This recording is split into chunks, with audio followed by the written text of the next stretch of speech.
한 절씩 교독하시겠습니다. 대제사장과 그와 함께 있는 사람 즉 사두개인의 당파가 다 마음에 시기가 가득하여 일어나서 사도들을 잡아다가 옥에 가두었더니 주의 사자가 밤에 옥문을 열고 끌어내어 이르되 가서 성문에 서서 이 생명의 말씀을 다 백성에게 말하라 하네.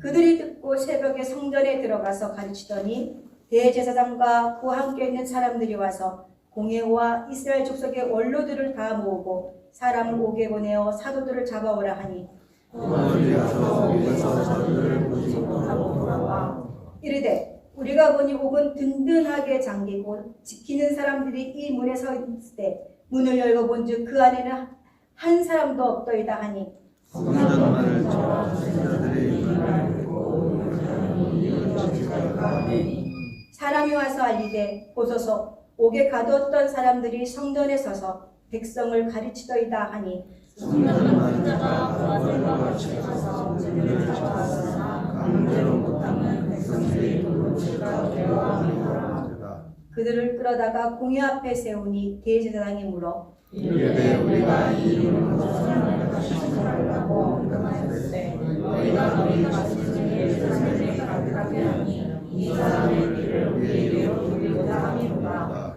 베드로와 사도들이 대답하여 이르되 사람보다 하나님께 순종하는 것이 마땅하니라. 너희가 나무에 달아 주신 예수를 우리 조상의 하나님께 주시고 이스라엘에게 회개함과 죄사함을 주시려고 그를 오른손으로 높이사 임금과 구주로 삼으셨느니라. 우리는 이 일의 증인이요 하나님이 자기에게 순종하는 사람들에게 주신 성령도 그러하니라 하더라. 아멘. 5월은 우리가 가정의 달로 지키고 있습니다. 첫째 주는 어린이 주일로 지키고, 둘째 주는 어버이 주일로 지키고, 셋째 주는 15일이 스승의 날이라 교사 주일로 지키는 것도 있습니다만, 어쨌든 하나님께서 허락하신 교회와 가정이라고 하는 두 공동체가 건강하고 행복한 삶을 누리기 위해서 하나님의 질서, 말씀대로 순종할 때 우리의 가정들이 하나님의 은혜대로 또 하나님의 풍성하신 사랑으로 회복되는 달이 될 줄로 믿습니다. 초등학교를 들어가서 저 같은 경우 이제 박사과정까지 공부를 할 때 수많은 스승님들, 은사분들을 만났지만 김정호 목사님은 저한테는 특별하신 그 학업과 사역에 있어서 특별하신 그 은혜를 베푸셔서 제가 늘 마음의 빚을 지고 있는 마음이 소중한 은사이십니다. 제가 청년 시절에 좀 이렇게 방황하고 또 원하는 학교를 가지 못하다가 목사님의 추천으로 한국성서신학교를 이제 시험을 보려고 갔던 날이 내일이 시험 보는 날이었습니다.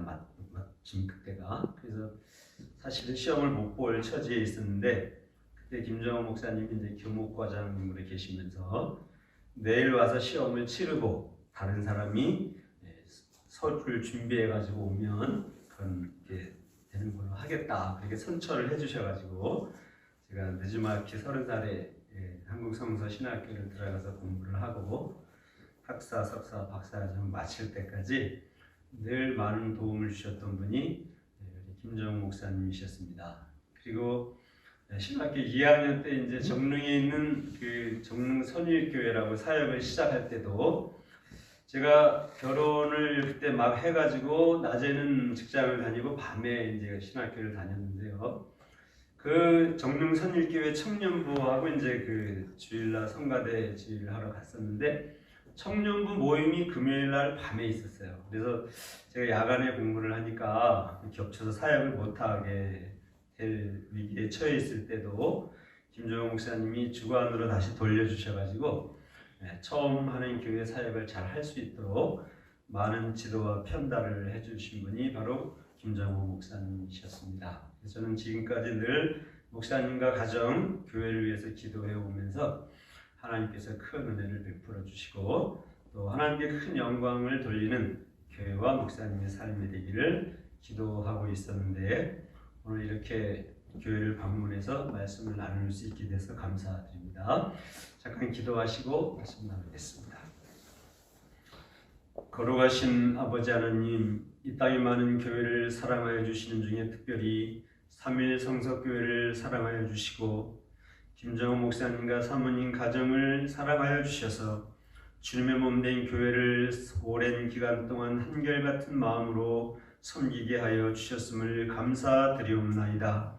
거룩하신 주의 성령께서 이 시간도 목사님의 영육을 강건하게 하시고 속히 건강을 회복하는 능력을 베풀어 주셔서 주님의 몸된 교회를 이전보다 더 열심으로 더 강건하게 감당할 수 있는 은혜의 시간이 되도록 축복하여 주시옵소서.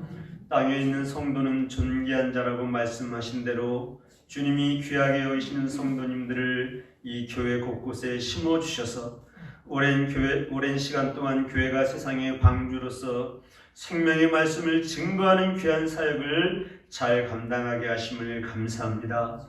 마지막 시대에 주님께서 귀히 들어쓰시는 교회가 될 수 있도록 교회의 한 모퉁이를 감당하고 있는 적은 자들부터 교회의 기둥처럼 사용하시는 모든 주의 백성들이 한 마음으로 주님의 교회를 받들어 섬기는 귀한 교회가 되도록 축복하여 주시옵소서.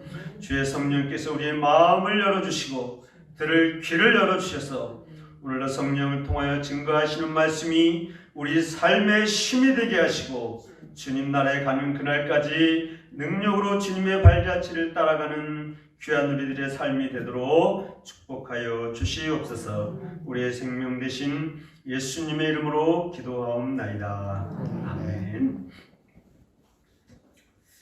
사도행전의 말씀은 여러분들이 목사님을 통해서도 많이 여러 번 또 이렇게 접해 보셨을 줄 믿습니다만, 오늘 본문의 말씀을 중심으로 저는 생명의 말씀이다라는 제목으로 하나님의 은혜를 나누기를 원합니다. 다 같이 한번 해보실까요? 생명의 말씀. 생명의 말씀. 사도행전은 우선 1장과 2장에서 하나님의 약속이 성취되는 대로 오순절 성령 강림의 사건이 있었죠. 그리고 오순절 성령 강림의 역사 이후에 3장에서 7장까지 교회가 왕성하게 부흥해가는 그런 역사가 기록되고 있습니다. 우리가 오순절 성령 강림의 역사를 많이 말씀하고 있습니다만, 오순절 성령 강림이 몇 시에 혹시 임하셨는지 기억하시나요? 성경에 보면은 사도행전에 특별히 초대교회 성도들과 사도들은 하루에 3번씩 기도한 내용이 나오고 있죠. 구약에도 보면은 다윗 왕이라든지 다니엘 같은 사람들은 하루에 3번씩 시간을 정해서 저녁과 아침과 정오에 하나님께 기도했던 내용을 우리가 살펴볼 수 있고, 그분들이 기도한 그 기도의 내용대로 그분들의 삶이 하나님께 크게 쓰임받았던 것을 우리가 살펴볼 수 있습니다.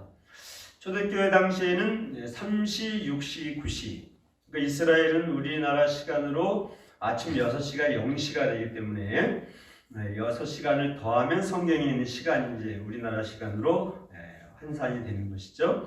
3시에다 6시간을 더하면 9시, 그러니까 아침 9시에 모여서 예배를 드리고 있을 때 그때 오순절 성령이 강림하셨던 일이 있었고요. 베드로가 제6시 기도 시간에 지붕에 올라가서 기도할 때 고넬료의 가정을 구원하게 되는 그런 환상을 보게 되는 일이 있었고요. 그 다음에 베드로와 요한이 제9시 기도 시간에 성전에 올라가서 기도하려 할 때 성전 미문에 있던 안준뱅이를 일으키는 그런 역사를 체험했던 것을 우리가 살펴볼 수 있습니다. 오순절 성령 강림은 아침 9시에 강력한 역사로 믿지 않는 사람들이 볼 때 그들이 술이 취하였다라고 할 만큼 강력한 힘에 의해서 이끌려가는 그러한 성도님들에 의해서 예루살렘 교회가 시작이 됐었고요. 3장과 7장까지 내용을 살펴보면은 교회의 안팎으로 안으로도 시련이 있었고 밖으로도 핍박이 있어서 어려움을 겪고 있는 중에 하나님의 능력으로 그 문제들이 다 해결이 되고 교회가 폭발적으로 부흥했던 것을 우리가 살펴볼 수 있습니다. 아나니아와 삽비라 사건이 그러했고요. 그 다음에 헬라파 유대인 또 히브리파 유대인들 사이의 갈등이 그러했고요. 그리고 오늘 본문에도 나오고 있습니다만 사내들인을 중심으로 하는 사두개파 유대인들과 바리새파 유대인들의 핍박이 있어서 그런 내후 외환 속에서 사도들과 성도들이 하나님께 전심으로 기도하면서 사람의 힘이 아닌 하나님의 능력으로 교회가 왕성하게 흥왕하여 세력을 얻고 많은 사람들이 구원의 반열에 이르는 그러한 내용을 기록하고 있습니다. 8장부터 12장까지의 내용은 예루살렘에 흥왕하던 복음의 세력이 온 유대와 빌립을 통해서 사마리아까지 그리고 수리아 안디옥까지 안디옥 교회가 세워져서 13장 이후로 이제 안디옥 교회를 중심으로 하는 세계 선교의 사명이 완성되는 장면을 28장까지 기록하고 있습니다.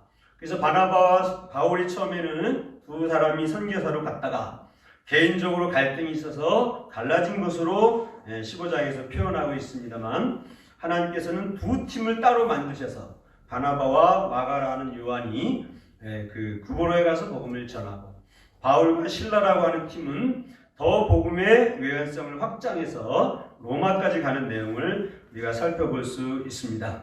그 중에서 오늘 사도행전 5장은 교회가 내후 외환 속에 처해 있을 때 어떠한 그 하나님의 방법으로 교회가 부흥할 수 있었는지를 살펴볼 수 있는 중요한 내용이라고 볼 수 있습니다.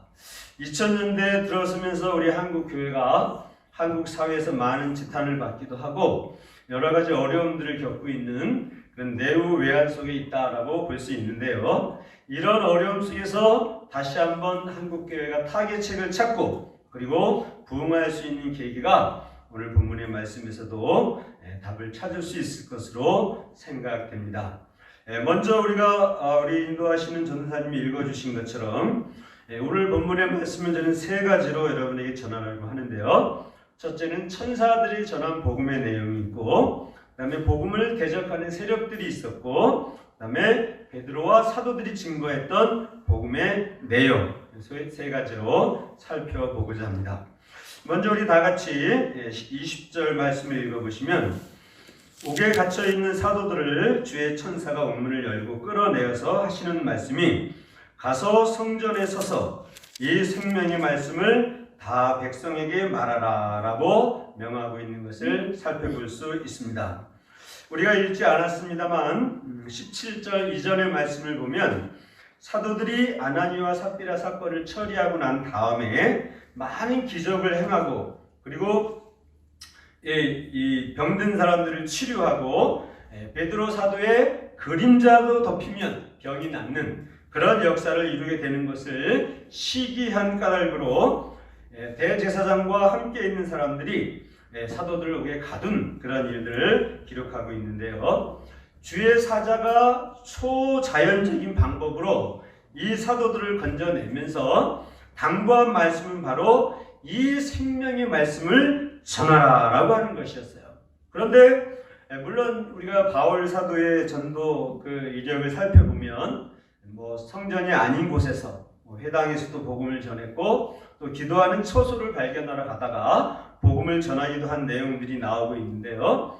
천사가 굳이 성전이라고 이렇게 명명해서 복음을 전할 장소를 가르쳐주고 있었던 것은 그 당시 유대인들에게 성전이라고 하는 것은 정치, 경제, 사회, 문화 모든 것이 이루어지는 그런 장소가 바로 성전이었기 때문에 그렇죠.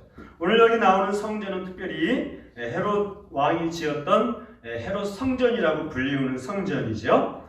첫 번째 성전인 솔로몬이 지은 성전은 그 이스라엘이 바벨론으로 유대가 사로잡혀 갈 때 그때 없어졌고, 두 번째 헤롯 성전은 유대 나라가 로마에게 티투 장군에 의해서 AD 70년에 멸망할 때 없어졌고, 지금 성전이 세워져 있는 그 자리에는 이슬람의 모스크가 황금 돔 사원이라는 것이 세워져 있어서 이스라엘은 지금도 그 사원을 부수고 제3의 성전을 짓고 메시아를 기다리고 있는 그런 것으로 인해서 주변 나라들과 마찰을 빚고 있는 것을 우리가 살펴볼 수 있습니다. 이슬람 세력에서는 그 성전을 사수하려고 그러고, 이스라엘은 어떻게 해서든지 그 성전을 부수고 제3의 성전을 짓겠다, 이런 각오로 지금 임하고 있는데요. 우리가 성경의 내용을 살펴보면 그때가 바로 이 세상의 마지막이 될 것이다 라고 예수님께서 예언하신 내용들을 살펴볼 수 있습니다. 오늘날도 우리가 생활할 수 있는 여러 공간이 있지만 우리 성도님들에게 제일 중요한 곳은 바로 하나님의 교회다라고 살펴볼 수 있습니다. 직장도 중요하고 여러 단체들이 있어도 교회는 우리가 하나님께 예배를 드리고 하나님으로부터 무한한 능력을 공급받는 곳이고 하나님은 우리에게 자신의 말씀을 전해주시고 이 말씀이 우리의 삶과 가정과 사회를 변화시키는 능력이 되는 말씀이 되기 때문에 우리 성도님들의 삶도 교회를 중심으로 이루어져야 된다 이렇게 우리가 생각해 볼 수 있습니다. 먼저 첫 번째 생각해 볼 것은 말씀이라고 하는 내용인데요. 우리 성경에는 우리의 생명을 말할 때 두 가지로 표현이 되어 있습니다. 우리 요한복음에 보면은 목숨이라는 표현이 있고 또 생명이라고 하는 표현이 있는데요. 예수님께서 특별히 헬라어로 성경을 사도들을 통해서 기록하게 하실 때 이 목숨이라고 하는 것은 육신의 생명을 의미하셨어요. 헬라어의 푸시케라고 하는 것은 육신의 생명. 그러니까 나사로가 죽었다가 예수님의 능력으로 부활했지요. 부활한 이 나사로의 생명은 나사로의 목숨은 다시 죽은 것이죠. 회당장 야이로의 딸이 예수님에 의해서 죽었다가 살아나고 나인성 과부의 아들이 예수님의 능력으로 살아났어요. 그렇죠? 그러나 그 생명은 다시 한계, 끝을 맞이하는 육신의 생명이었다라고 하는 것이죠. 그래서 그것을 제가 김정호 목사님한테 헬라어를 열심히 배우면서 헬라어의 취미를 드렸었는데요. 그 푸시케라고 하는 것은 우리 영혼과 육신이 분리되는, 그래서 육신이 땅에 묻히게 되는 그때 끝나는 그런 목숨이라고 성경에 구분해서 표현이 되어 있고요. 여기 나와 있는 생명이라고 하는 말씀은 조회라고 하는 말씀인데 예수님께서 요한복음에서 내가 너희에게 이른 말이 영이요 생명이다라고 말할 때 그 생명이 바로 조회인 것이죠. 내가 길이요 진리요 생명이다라고 말할 때도 그 생명은 역시 조회인 것이죠. 우리가 예수 그리스도를 영접함으로 성령께서 우리 마음을 감화 감동시키셔서 우리가 예수를 믿고 얻게 되는 생명, 그것이 바로 육신과 영혼이 분리돼도 영혼이 존재하게 되는 그러한 생명이 바로 조회라고 하는 것이죠. 여러분 우리가 영생한다라고 하는 말을 생각해 볼 때 생명이라는 말 앞에 아이노스라고 하는 영혼이라고 하는 헬라어가 있는데요. 영혼이 산다라고 하는 걸 생각할 때 보통 사람들은 예수 믿고 천국 간 사람들만 영생한다 이렇게 생각을 해요. 그런데 예수를 믿지 않고 지옥에 가서 살고 있는 사람은 영생할까요? 단명할까요? 그 사람들도 역시 영생하고 있는 것입니다. 예수를 믿지 않는 사람들도 하나님이 한번 부여하신 그들의 생명, 영적인 생명은 소멸되는 것이 아니죠. 그래서 불로 소금치듯 하는 유황불로 타오르는 곳에서 영원히 고통을 당하면서 영생하는 것이죠. 그러니까 우리가 성경에서 여러분들이 기억하셔야 될 것은 영생한다라고 할 때 그 영생이 어느 곳에서의 영생이냐라고 하는 것이 정말 중요한 것이에요. 천국에서의 주님과 함께 사는 영생이냐, 지옥에서 사탄과 그와 함께 악을 행하던 사람들과의 영생이냐 라고 하는 것이 우리에게는 중요한 문제라고 생각해 볼 수 있습니다. 그래서 우리가 이 땅을 살아가는 동안 주님이 우리를 부르시는 날까지 이 세상의 종말은 두 가지로 올 수가 있어요. 하나는 하나님께서 예수님을 보내셔서 이 땅을 심판하실 지구의 종말이 올 때가 종말이 될 수 있고요. 또 내가 개인적으로 개인의 종말을 맞이해서 하나님께로 가게 될 때 그때도 세상과 나는 가는 곳 없어지는 것이죠. 그래서 이 세상의 종말을 맞이하게 될 때 우리가 살아있는 동안 해야 할 가장 중요한 일은 무엇인가? 죽음 이후의 세계를 준비하는 것이다 라고 이렇게 믿지 않는 여러분들의 가정 식구들, 직장 동료들, 학교 친구들 이런 분들에게 권면해 주어야 돼요. 왜냐하면 어떻게 살았든지 그것은 모두 이 세상의 문제이지만 죽음 이후의 세계에 대해서는 우리가 나사로와 부자의 비유에서도 누가복음 16장에서 말씀하고 있습니다만 죽음 이후의 세계에 대해서는 우리가 단 한 가지도 변화시킬 수 없기 때문에 그렇습니다. 우리가 살아있으면서 예수님을 구주로 영접했는가? 그 감격으로 우리의 삶을 주님을 위해서, 주님의 몸된 교회와 성도들을 위해서 헌신하면서 살았는가에 따라서 결정되어지는 죽음 이후의 영원한 세상을 우리가 살아있을 때 준비하지 않게 되면 이를 갈며 슬피 울게 되는 그러한 통곡함이 있을 것이다 라고 주님께서 말씀하셨죠. 주님이 제자들과 말씀하시는 중에 기상을 이렇게 보시면서 남풍이 불고 그러면 소나기가 올 것이다. 또 날이 붉고 그러면 더울 것이다. 이런 말을 너희들이 하지 않느냐. 너희가 천기, 하늘의 천기는 구분을 할 줄 알면서 이 시대는 분별할 수 없느냐라고 누가복음 12장에서 말씀하셨죠. 우리가 살아가고 있는 시대가 어떤 시대인지, 이 생명, 주님이 주시는 영원한 생명에 대해서 모든 사람들이 대항하고 그 생명으로 나아가게 하지 못하는 사탄의 술수에 얽매여 있는 것을 우리가 생각해 보면서 우리에게 영생을 주신 하나님께 감사하고 우리 주변에 있는 사람들에게 이 영생의 길, 생명의 길, 주님과 함께 영원히 사는 이 생명의 길로 이끌어야 할 줄로 믿습니다. 그 다음에 우리가 생각해 보고자 하는 것은, 그러면 우리에게 생명을 주는 것은 무엇인가? 생명의 방도에 대해서 생각을 해보고자 하는데요. 천사는 그것을 말씀이라고 이렇게 이야기하고 있습니다.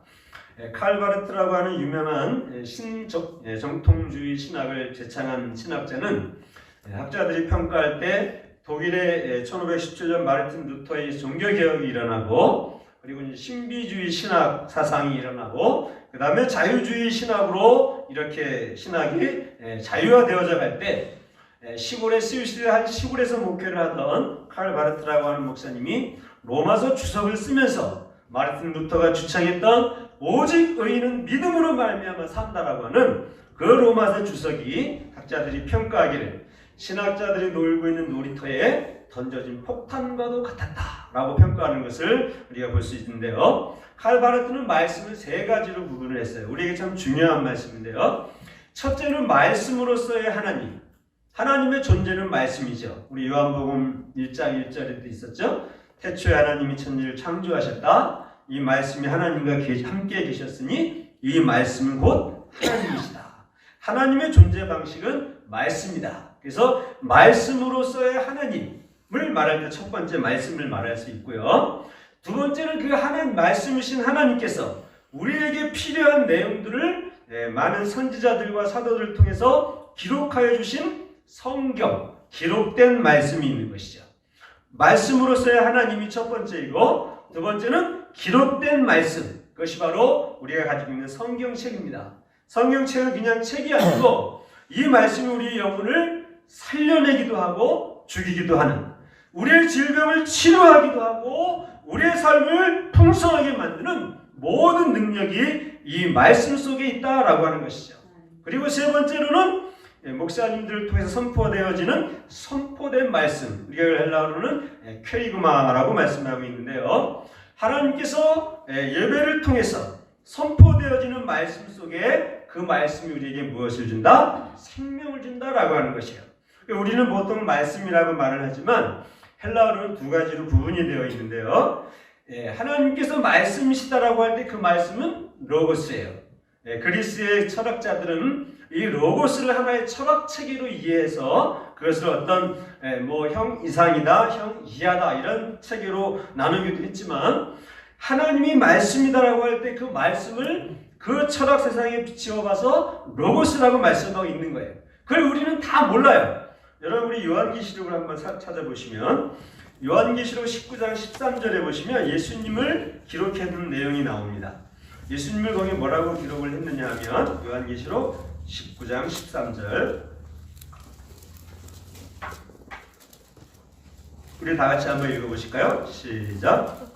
또 그가 피 뿌린 옷을 입었는데 그 이름은 하나님의 말씀이라 칭하더라. 여러분이 갖고 있는 성경에도 보면 그 말씀 앞에 1번이라는 숫자가 써 있을 거예요. 그렇죠? 그 밑에 여러분들이 1번이라는 말을 찾아보면 헬라어로는 로고스로 되어 있다 이렇게 되어 있어요. 그렇죠? 이 하나님이 말씀으로 존재한다라고 할 때의 말씀, 로고스, 또 우리에게 기록된 성경으로서의 말씀, 이 말씀이 육신이 되어서 나타나신 분이 바로 예수님이죠. 그렇죠? 그 예수님이 말씀이다라고 할 때의 로고스, 이거는 우리가 다 이해할 수 없어요. 그런데 오늘 여기 천사가 말씀하고 있는 성전에 서서 이 생명의 말씀을 전하라라고 할 때, 말하라라고 할 때 이 말씀은 로고스가 아니고 레마타라고 하는 말씀이에요. 말씀에는 두 가지가 있어서 모든 것을 차례대로 기록한 로고스로서의 말씀이 있는데, 이 말씀을 우리는 다 이해하지 못해요. 그렇죠? 이해하지 못하는 말씀이 나에게 어떤 힘이 되지도 않고 변화가 되지도 않고 생명이지도 않는 것이죠. 그런데 레마라고 하는 말씀은 이 말씀이 나에게 부딪혀 와서 어떤 사건을 이룬, 질병이 치료됐다라고 하든지, 저희 집사람도 저에게 어린 나이에 시집을 와갖고 제가 신학교 들어갔을 때 30살이었고 집사람은 22살이었는데 하나님께서 그 마음을 감동해 주셔서 본인의 말입니다.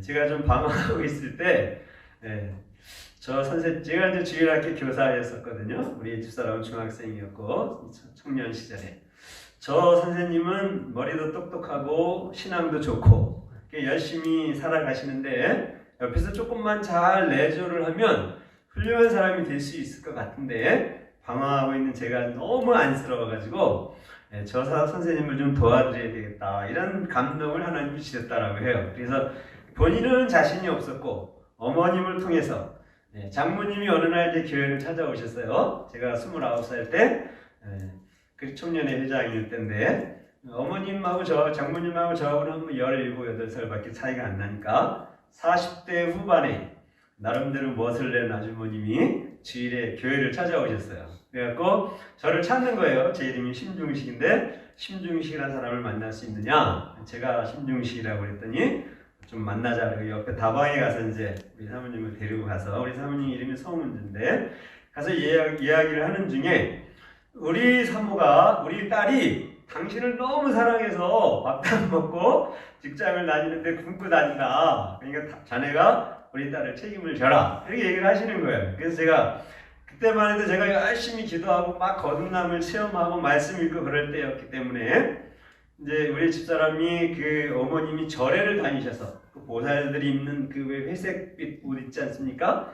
뭐 바지 같은 월남 바지 같은 거 하고 그런 옷을 입고 다니면서 저를 열심히 섬기실 때였기 때문에 교회 가고 갔다 오면 성경책을 막 찢어버리기도 하고 때려주기도 하고 이렇게 막 어렵다는 이야기를 제가 듣고 막 이렇게 위로하고 있을 그럴 때였었어요. 그래서 저도 어머님에게 이제 한 가지 이렇게 빅 딜을 하기 위해서, 만약에 어머님이 교회를 다니시면 제가 책임지겠습니다. 그랬더니 어머님이 그 자리에서 망설이지도 않고 교회를 다니겠다라고 하시는 거예요. 그래서 오래 절에 다니시고 이렇게 열심히 하시던 신앙을 벗어버리고 교회에 등록을 하셔서, 물론 중간에 이제 아드님 때문에 다시 절로 돌아가셨다가 지금은 집사님이 되셨습니다만, 그렇게 자기 딸을 위해서 종교를 버릴 수도 있는 그 어머님의 사랑에 의해서 사모님과 제가 이렇게 맺어졌는데요. 제가 무슨 말을 하려다가 집사람 얘기를 꺼냈는지, 저희 집사람도 22살에 저랑 결혼해가지고 23살에 생명이라고 큰 딸을 낳고 25살에 소명이라고 둘째 딸을 낳고 27살에 평강이라고, 이제 평강이가 성서 신대원을 다니다가 지금 군대가 있습니다만 고생을 많이 했어요. 저는 이제 평택 성서교회에서 좀 오래 있었습니다만 교회가 있고 어린이집이 있어가지고 어린이집에서 뭐 1인 사역을 하느라고 뭐 원장으로서 교사로서 또 주방에서 밥도 해가고 제가 공부하는 동안 또 운전도 해가면서 1인 사역을 하느라고 많이 고생을 해서 우리 사모님도 작년에 그 상피내암이라고 하는 그런 수술을 받게 됐었어요. 수술을 받으면서 열심히 하나님께 기도하고 뭐 항암 치료도 받고 또 방사선 치료도 받고, 그래서 이제 8월에 검사한 결과는 아무 이상이 없다. 이제는 공기 좋은 곳에 가서 밝은 마음으로 생활하시면 된다. 그래서 이제 5월 26일에 이제 검사를 한번 하러 오라고 해서 검사하러 가려고 준비하고 있습니다. 우리가 육신에 질병이 있을 때에도 그 질병을 치료하는 것은 하나님의 능력이다 라고 믿는 사람들 속에서 이 말씀은 뭘 한다? 역사한다고 하는 것이죠. 그래서 그 말씀이 바로 오늘 여기서 말씀하고 있는 이 생명의 말씀이다라고 할 때 레마타 투 조에라고 하는 말씀으로 우리가 이해할 수 있습니다. 여러분 성경을 공부하시거나 읽거나 말씀을 듣다가 어떤 마음이 여러분들에게 부딪혀오는 경험을 하셨는지 모르겠습니다만 저는 20대 중반에 예수님을 만나고 집에서 성경을 읽다가 이사야서를 읽는데 이사야서 43장 25절 말씀이 이해가 되질 않았어요. 이사야서 43장 25절 말씀은 나곧 나는 나를 위하여 내 허물을 도말하는 자니 다시는 내 죄를 기억지 않겠다라고 하는 말씀인데 뭐 늘 읽었던 말씀인데도 그날따라 말씀이 이해가 안 되는 거예요. 그래서 목사님한테 여쭤보기도 하고 전도사님이나 집사님들하고 상의를 해봐도 그분들은 열심히 얘기를 해주시는데 저에게 와닿지를 않는 것이요. 그러든지 제가 하나님 말씀을 깨닫게 해주세요라고 기도하는데 어느 날 아침 제가 이제 조깅하고 운동할 때 신었던 하얀 스파이크를 빨고 있었어요. 근데 제 마음속에 이제 대화가 누군가가 대화를 하는 것이죠. 중식아 넌 뭐하고 있니? 운동화를 빨고 있습니다. 운동화를 왜 빨고 있니? 운동화가 더러우면 운동화는 생명이 없지만 운동화의 주인인 제가 사람들에게 지저분한 사람이라는 이미지를 받게 되니까 그래서 더러운 운동화를 빨고 있습니다 라고 대답을 하는 중에 그 말씀이 생각이 난 거예요. 나온 나는 나를 위하여 내 죄를 도말한다. 아니 내 죄를 도말해 주시면 나를 위해서 용서해 주시는 거지 왜 하나님을 위해서 나를 용서해 주시는 걸까? 그때까지 저는 제 생명은 저의 것이고 저의 재능도 저의 것이고 저의 물질도 저의 것이고 내 것을 가지고 하나님께 드리고 있다라고 하는 생각을 가지고 있을 텐데 하나님께서 운동화의 비유를 통해서 운동화가 자신의 것이 아닌 운동화를 신는 주인의 것이라 주인의 운동화를 자신을 위해서 빨듯이 너는 내 것이 아니라 너는 내 것이다. 이사야서 43장 1절 말씀에 이스라엘아 너를 창조하신 여호와가 말하느니라 야곱아 너를 조성하신 이가 말하느니라 너는 내 것이다. You are mine. 소유 대명사가 쓰여져 있는 것이죠. 내가 불 가운데로 지날 때에도 불이 너를 사르지 못하고 물 가운데로 지날 때에도 물이 너를 억물지 못할 것이다 라고 말씀하시면서 너는 내 것이다. 그래서 제가 상상을 해본 것이죠. 아 그러면 내가 내 것이 아니고 하나님의 것이라면 그러면 내 죄를 용서해 주시는 것은 하나님을 위해서 해주시는 것이구나 라고 말씀이 이해가 되기 시작했어요. 그 이후로 저는 제가 저의 것이 아니라 하나님의 것임을 인정하고 오늘날까지 살아오는 중에 그때 제가 쓴 시가 하얀 운동화라는 시가 있는데 다음에 시간이 되면 한번 여러분에게 낭송해 드리도록 하겠습니다. 예수님 발에 신겨진 하얀 운동화 같이 나는 식사하실 겨를도 없이 바쁘게 다니시는 주님 발의 하얀 운동화입니다. 이렇게 시작되는 시인데요. 사랑하는 성도 여러분, 이처럼 이 말씀이라고 하는 것이 우리 마음에 부딪혀서 사건을 일으켜서 때로는 질병을 치료하기도 하고요. 생명을 구원해 주기도 하고요. 어떤 문제를 해결해 주기도 하는 이런 말씀은 바로 우리에게 레마타의 말씀이다. 우리 한 구절만 더 찾아보실까요? 에베소서 6장을 보시면 우리 성도들이 입어야 할 하나님의 전신갑주가 나오고 있죠. 에베소서 6장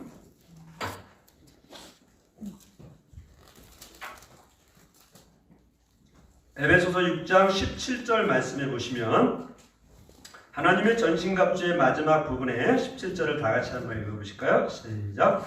구원의 투와 성령의 검 곧 하나님의 말씀을 가지라 라고 말씀하고 있어요. 그렇죠? 여기서 우리에게 성령의 검이라고 하는 것은 우리가 뭐 여러 가지 다 전신갑주를 무장한 다음에 다른 것은 다 방어용이지만 검이라고 하는 무기는 우리 영혼의 검, 다른 사람의 영혼을 무너뜨릴 수 있고 영이 사탄의 세력을 무너뜨릴 수 있는 것은 검인데 이 검이 곧 하나님의 말씀이다라고 말할 때 이 말씀도 역시 로고스가 아닌 레마로 쓰여져 있는 것이죠. 그래서 우리에게 하나님께서 능력을 주시는 말씀은 바로 레마의 말씀이다. 여러분들이 말씀을 읽거나 기도하시거나 말씀을 들으실 때 하나님의 말씀이 저에게 로고스이신 하나님의 말씀이 영원 무궁토록 변함없는 진리이신 로고스로서의 하나님 말씀이 나에게 레마로 다가와서 나의 삶을 변화하게 해주세요.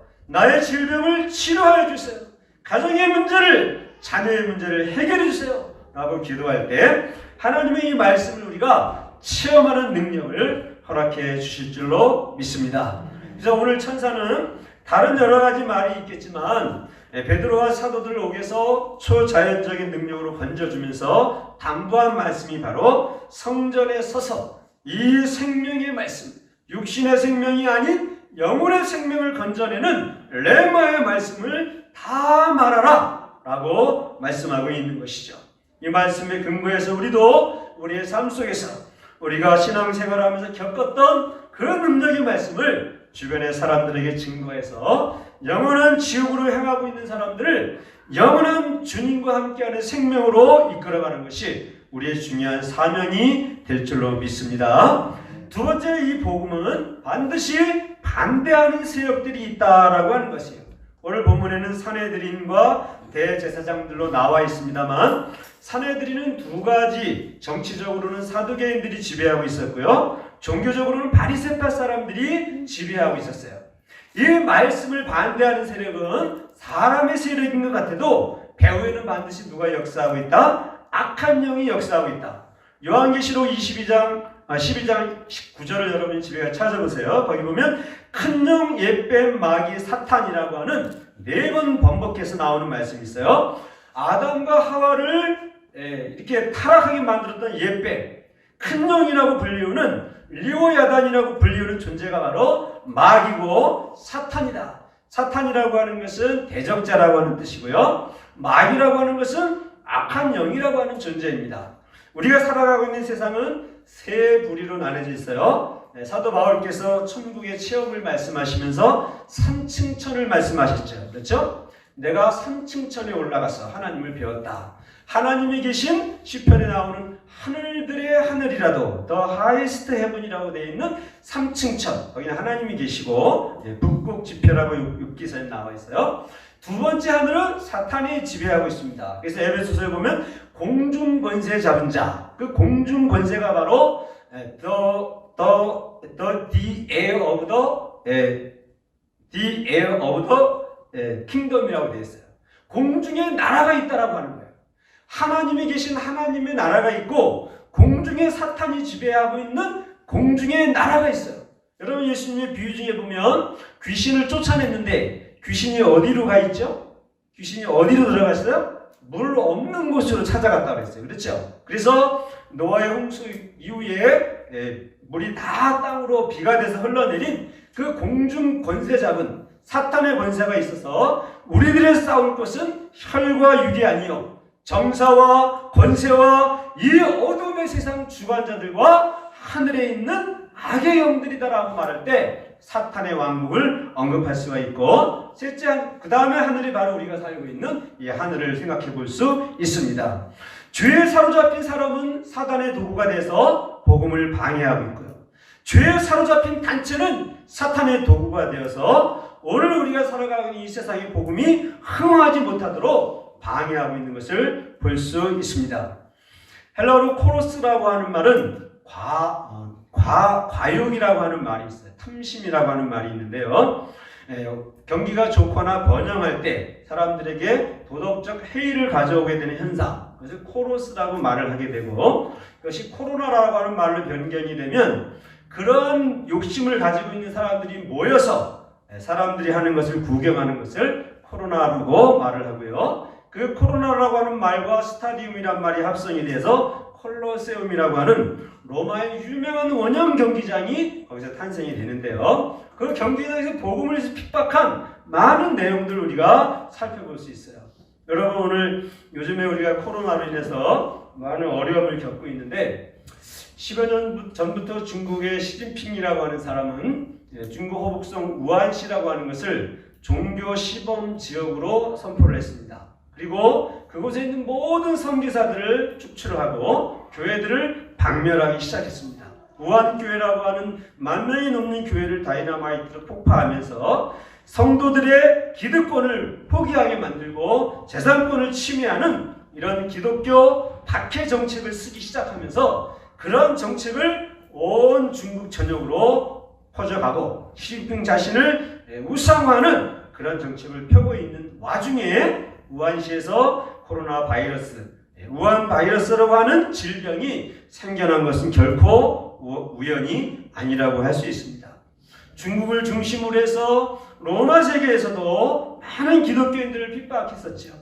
오늘날 하나님은 무신론자들의, 공산주의자들의 하나님이 없다고 하는 사상, 저 유럽에서의 사신신학, 하나님은 죽었다라고 하는 타락한 신학 사상, 아메리카 대륙을 중심으로 하는 자유주의 신학, 성경의 능력도 예수의 부활도 인정하지 않는 이러한 사상들과 사람들을 징계하기 위한 수단의 하나가 코로나일 수도 있다라고 하는 것이 많은 신학자들의 생각입니다. 여러분 요한계시록 6장에 보시면 앞으로 우리가 당할 여러 가지 환란이 나오고 있는데요. 7째 인을 떼게 되고 7 나팔이 불게 되고요. 7 대접의 재앙이 나옵니다. 거기 보면은 첫째 인을 떼고 둘째 인을 떼고 셋째 인을 떼고 넷째 인을 뗄 때 청황색 말이 나와요. 그 앞에는 전쟁과 기근을 말하고 청황색 말이 나오는데 그 말을 탄 자는 이름이 사망이고 음부가 그 뒤를 따라서 인류의 4분의 1을 죽일 권세를 받았다. 여러분 지금 우리가 인류가 77억이라고 본다면 4분의 1이 되면 거의 20억 가까이가 죽는 그런 현상이에요.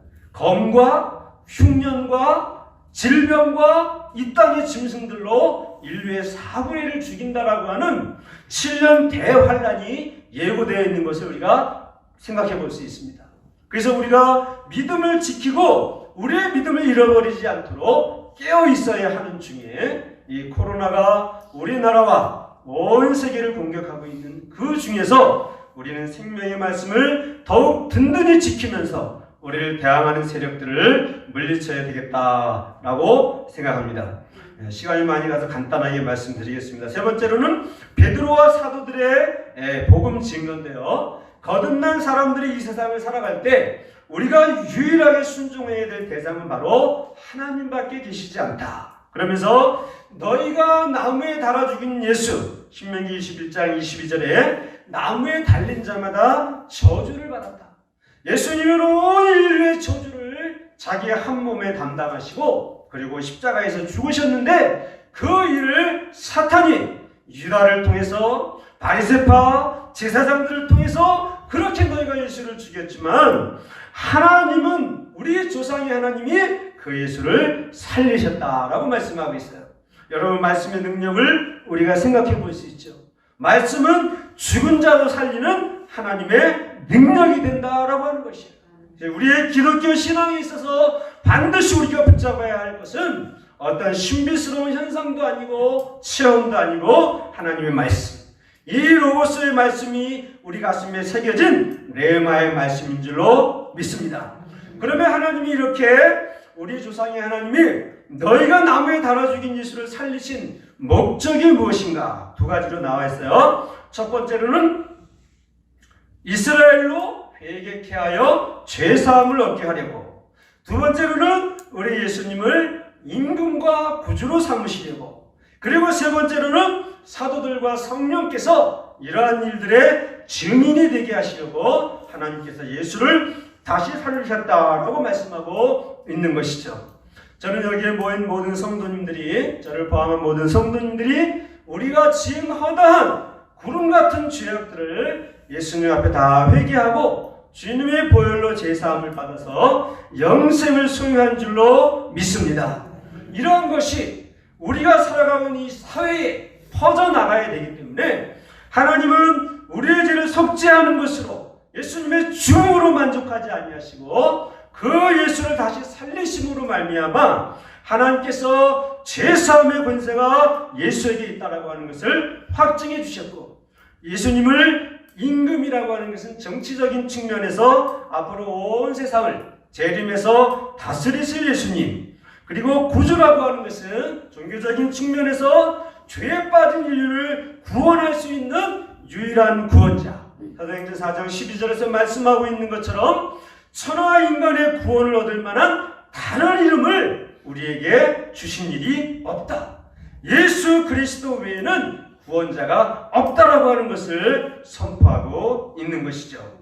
마지막 말씀 중에 보면은 사도 베드로가 하시는 말씀이 우리는 이 일의 증인이요 하나님이 자기에게 순종하는 사람들에게 주신 성령도 그러하니라.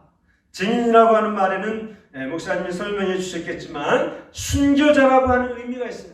내가 보고 들은 것을 알리기 위해서 죽음을 불사하는 사람들이 증인인데, 우리가 증인되어서 주님의 복음을 증거할 때 우리 혼자만 하는 것이 아니고 하나님의 성령께서 우리와 함께 하셔서 우리가 전하는 복음의 역사를 이루어가고 있다라고 하는 것이 사도 바울의 증거입니다. 사도행전의 내용 속에 사도 바울이 등장하기 전에 사도 베드로의 역사는 성령의 능력에서 이루어진 것을 우리가 살펴볼 수 있어요. 여기에서 우리가 성령의 5대 사역에 대해서 생각해 볼 수 있습니다만 다음에 말씀을 드리기로 하고, 우리 구원 얻은 성도님들에게는, 죄사함을 받아 영생을 얻은 성도님들에게는 성령께서 항상 내주하고 계시고, 내주하신 성령께서 우리의 삶을 충만함으로 이끌어 가시고 우리에게 필요한 은사와 우리에게 필요한 열매를 맺게 하시면서 하나님의 복음을 증거하게 하시는 줄로 믿습니다. 오늘 우리가 살아가는 시대를 예수님 말세의 증알이라고 말씀하셨어요. 예수님이 오실 날이 멀지 않은 이때에 우리와 우리 3일 성석교회 모든 성도님들께서는 우리에게 주신 이 구원의 복음을 가정과 이웃과 이 민족이 증거하기 위해서 하나님께서 세우셨다라고 하는 사실을 마음에 기도하시고 늘 성령과 동행하시면서 증인으로서의 귀한 사명을 감당하시는 저와 여러분이 되실 수 있기를 주님의 이름으로 간절히 축원합니다. 거룩하신 아버지 하나님, 감사합니다. 영생을 얻는 길을 예수 그리스도의 죽음을 통하여 그리고 부활을 통하여 우리에게 확증시켜 주시고, 기록된 말씀이 우리의 삶을 변화시키는 레마의 말씀이 될 수 있도록 성령을 통하여 역사하여 주셔서 오늘 우리 교회가 생명의 능력을 증거하게 하여 주심을 감사옵나이다. 원하옵기는 우리 생명의 말씀이 김정호 목사님의 연약한 육체에 역사하여 주셔서 연약한 부분을 치료하여 주시고 강건하게 해주시며 3일 성석교회 목회 사역이 베드로의 사역처럼 능력으로 변화될 수 있도록 인도하여 주시옵소서. 성도님들 개인의 문제가 해결되어지게 하시고 가정의 문제가 해결되어지는 능력의 말씀을 체험할 수 있도록 우리 주의 성령께서 늘 함께 하시옵기를 간절히 소원하고 우리의 생명 되신 예수님의 이름으로 기도하옵나이다. 아멘.